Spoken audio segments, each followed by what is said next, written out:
So what I was saying is that my few minutes are going to be a bit disturbing because I'm just going to talk about certain realities. These are about the subjects which we have not spoken, which are taken for granted, and which we don't consider as subjects. We work on the basic issue of clothing. Clothes to people. A very mundane subject, a very taken for granted thing, and the fact remains that if you talk about the development sector or the issues to work on, you will find some 100-150 issues from domestic violence to global warming. You will not find clothing written as a subject. But when you talk about three basic needs of humankind, you say food, cloth and shelter. A few years back, there was an obvious question which we asked. We said that if earthquake is a disaster, if flood is a disaster, how come winters are not a disaster? Why don't we have figures of people who die due to lack of clothing in winters across the country, across the world? Why it is not considered a subject, although it is called a basic need? And the fact remains that in earthquake, the shake kills people. In the flood or now tsunami, the force of water kills people. But in winters, the cold does not kill people, because if the cold kills people, even I would have died. I survived, someone else died on the road. It's not the cold, it's the lack of clothing. And let me tell you, thousands and thousands of people actually lose their life because of this. Let me just share a small story. 91-92, just after my journalism, I was roaming around on the roads of Old Delhi. Suddenly I see a rickshaw, a tricycle, on which in Hindi it was written, Delhi Police ka lash dhone wala, which means a person who picks up unclaimed, abandoned dead bodies for the Delhi Police. A very strange profession. I follow him, and then I spent about a week with him to understand what is this game all about. Morning 5:36, children from the park will start coming. Morning walkers will come. We'll ask this person, Habib Bhai, who is now pretty old and has lost his almost memories, but I'm talking about 20 years back. They'll inform Habib Bhai that there is a dead body lying there. Habib with his blind wife Amna Begum would go and pick up the dead body, bring it to the crematorium. He'll be paid 20 rupees and 2 meters of white cloth. When I was doing a story, when I was spending time with him, two statements came up.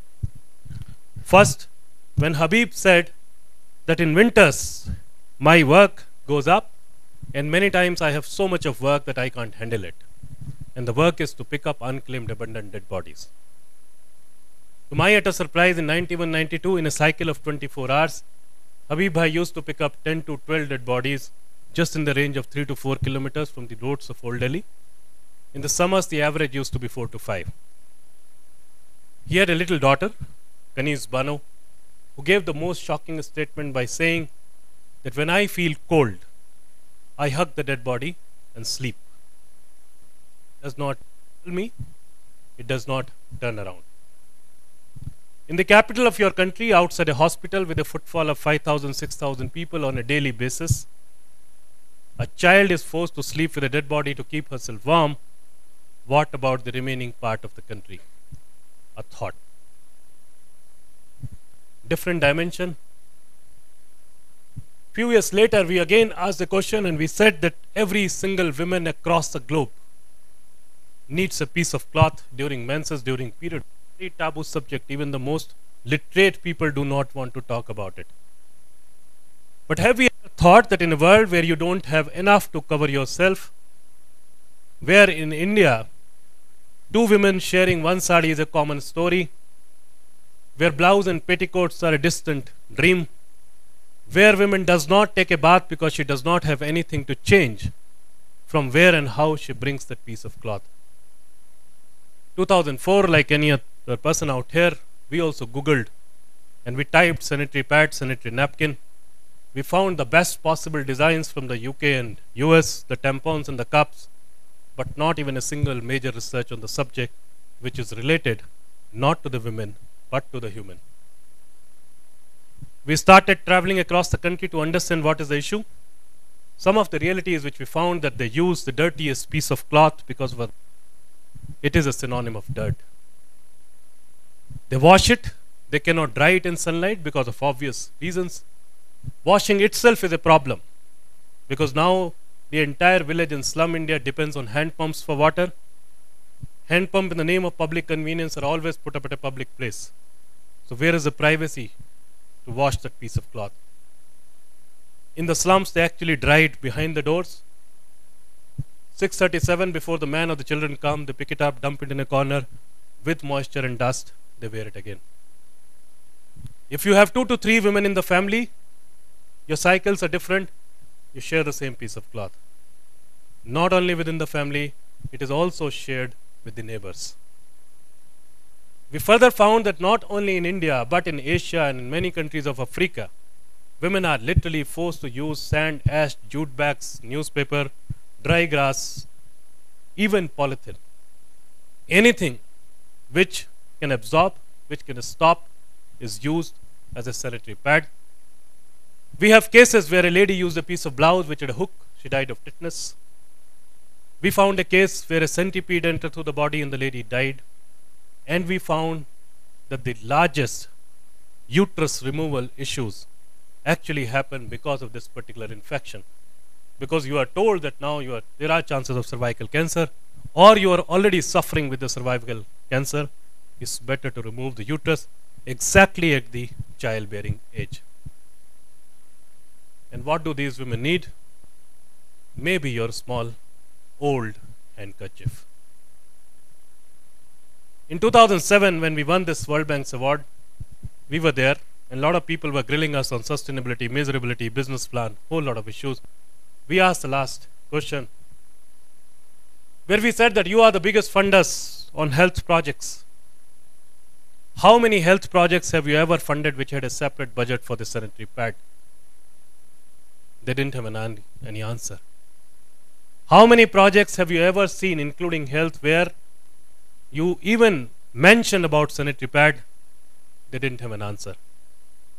My question to all the people is, do you really need a qualitative, quantitative analysis and research, or is just a bit of common sense that if you solve the basic problem of sanitary pad, half the women health related issues will not even come up? With this background, we started working on clothes as a basic issue. 67 clothes in 1999. The movement has grown to about 80 to 100 tons a month. Cloth, utensil, footwear to anything which can be recycled, which can be reused.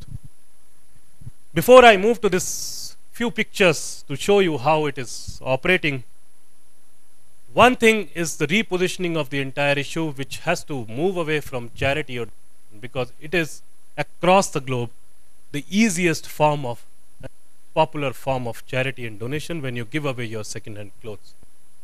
So what we argued, that when you say I want to donate my cloth, that is actually a wrong statement. That's an overstatement, because you never donate, you actually discard cloth. Something which you have already used for an year or two, with what right you call it a donation? The fact remains that the person who is using your second-hand used cloth is doing a service to you, because that person has extended the life cycle of something on which you spend so much of hard-earned money. Otherwise, even the best possible jeans would have gone in a landfill site. On the other part, when the material is collected, sorted, and it goes to the rural parts of the country, we argued that the biggest asset of village people is something called self-respect, is something called dignity. You don't find beggars in the villages. Begging is a typical city phenomena. And that is the reason we have no right to challenge the dignity of people. That's how this entire issue of cloth for work came up, which is now becoming the most innovative kind of subject, where old material is used as a resource for large scale development works. People have a lot of dignity in this material as a resource, as an award, as a reward. So if we move, this is what Habib, when I wrote the story on Habib, this was the story, and this is Habib and his wife. Next. These kind of initiatives are happening across the globe, where this second-hand material is now used as a resource, right from building a drainage system to cleaning a village, plantation and boundary walls. to a school for about 80 rupees, which is the on-the-spot cost, where the entire village actually contributed a bamboo and a bit of dry grass and a day of work, and then instead of money, they receive material as reward. A well which has become now an international case study, absolutely without wages, where people started doing it. What we need to understand that for us, all this second-hand material is not something which we collect and distribute. This is something which is a tool for us, tool to create awareness, tool to bring people together, tool to get into such infrastructure work, also a fight for your own rights, because when you finish off 70% of your work, you can actually start putting pressure on the government and say that 60-70% work we have done, now it is your job to make it concrete. And this is how the last picture came up, where the government had to get into this and also paid wages to the worked. A bridge like this, where you can actually take your bike and cross just at a cost of less than $50 or 2,250 rupees on the spot cost, where the village communities actually worked and created this bridge. Look at the design and look at the change it is happening from a small bridge of 240 feet. Now it is about a 800 feet bridge in a part of Odisha. Next. To the ponds. Next. And to the check dams. So the fact remains that we are just trying to change the definition of the resource. And what we are telling that money is not the only resource. Even with the second-hand material, you can actually get into such kind of infrastructural work. Next. This is how the community participates. This is how people come together. That's why we call it a tool to bring people together. If you talk about urban India, this is what happens in the rural parts of the country. Next. We connect also with the school material. We talk primarily about the education policies, infrastructures, teacher-student ratio, without understanding that for millions of children, even today, the education hampers because you don't have a notebook, which is a recurring expense. With the help of old material from the schools, this is how this entire thing is connected, and millions of kids are benefited with the very basic material of education. Old toys are converting Anganwadis into a color place. In a very common saying and a very popular saying now, one of the Anganwadi worker actually accepted that the kid was not coming to the Anganwadi earlier. Now kid does not want to go. And the only difference is just a bunch of old toys in the Anganwadi. Next. This is how we open up the subject. The sanitary napkin, which is again a tool for us, tool to bring women together, tool to make them understand that this is a problem. Large part of the country, large part of the world does not even realize that not having a sanitary pad, not having a safer option is actually an issue, is actually a health issue. Next. We all call this child, it's a very common phenomenon, not only in India, in many other countries. We all very proudly call these kids a community. We often ignore every single thing we think about this kid is negative, right from hunger to poverty. The moment this child wears a piece of cloth, the body language changes. You don't think that this child is hungry anymore. You can't call this child a beggar anymore. If you go to a village, you might not go to this person. If you go to a village, you will start respecting him as a respected farmer. The only difference is a pair of cloth. When we ask people, what do you think about this man? 50% of the audience actually say that he looks like mentally challenged, mentally disturbed. Suddenly he becomes a vibrant youth. And the only difference is a pair of cloth. Thank you very much.